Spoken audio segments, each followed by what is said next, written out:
Hi everyone. Doing a Faltu podcast is of no use, right? So I thought of sharing a story with you all. It's a story of a novel. So when I am reading it, I thought let's to share with everyone. Yeah? So let's begin it. One sunny Sunday in Chicago, several former classmates who were good friends in school gathered for a lunch, having attended their high school reunion the night before. Reunion! It's exciting, right? They wanted to hear more about what was happening in each other's life. हम सभी को बहुत ज़्यादा excitement होता है right कि हम सभी के लाइफ में क्या क्या नया नया चीज़ें होने लगा है उसी तरह इनको भी बहुत ज़्यादा एक्साइटमेंट थी ये जानने के लिए कि सभी अपने लाइफ में कहाँ तक आगे बढ़ चुके हैं वो क्या कर रहे हैं after a good deal of kidding and a good meal they settled into an interesting conversation.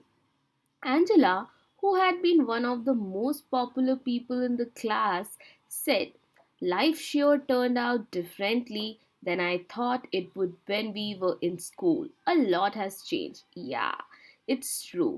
I can also connect with this that our life has really changed what we have thought when we were in school, right? It certainly has. Nathan echoed. They knew he had gone into his family business, which had operated pretty much the same and had been a part of the local community for as long as they could remember. So, they were surprised when he seemed concerned.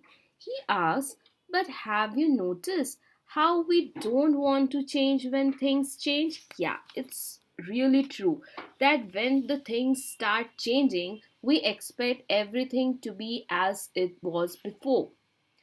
Carlos said, "I guess we resist changing because we are afraid of change."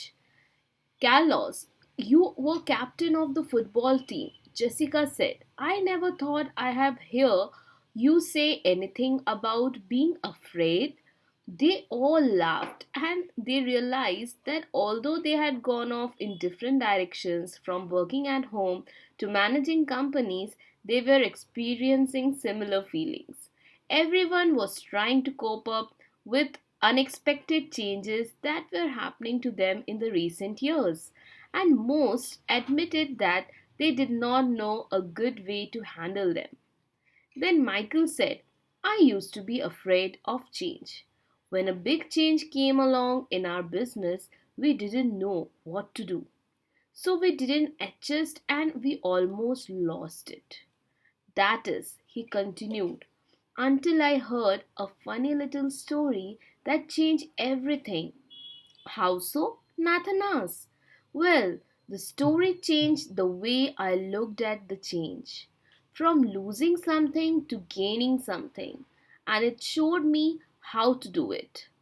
After that, things quickly improved at work and also in my life. At first, I was annoyed with the obvious simplicity of the story because it sounded like something we might have told in the school. Then I realized I was really annoyed with myself for not seeing the obvious and doing what works when things change. When I realized the four characters in the story represented the various parts of myself, I decided who I want to act like and I changed. Later, I passed the story on to some people in our company and they passed it on to others. And soon our business did much better because most of us adapted to the change better. And like me, many people said it helped them in their personal lives too. However, there were a few people who said they got nothing out of it. They either knew the lessons and were already living them, or more commonly, they thought they already knew everything and didn't want to learn. They couldn't see why so many others were benefiting from it because they don't want to learn. When one of our senior executives, who was having difficulty adapting, said the story was a waste of time, other people kidded him, saying they knew which character he was in the story. meaning the one who learned nothing new and did not change. What's the story? Angela asks. It's called Who Moved My Cheese?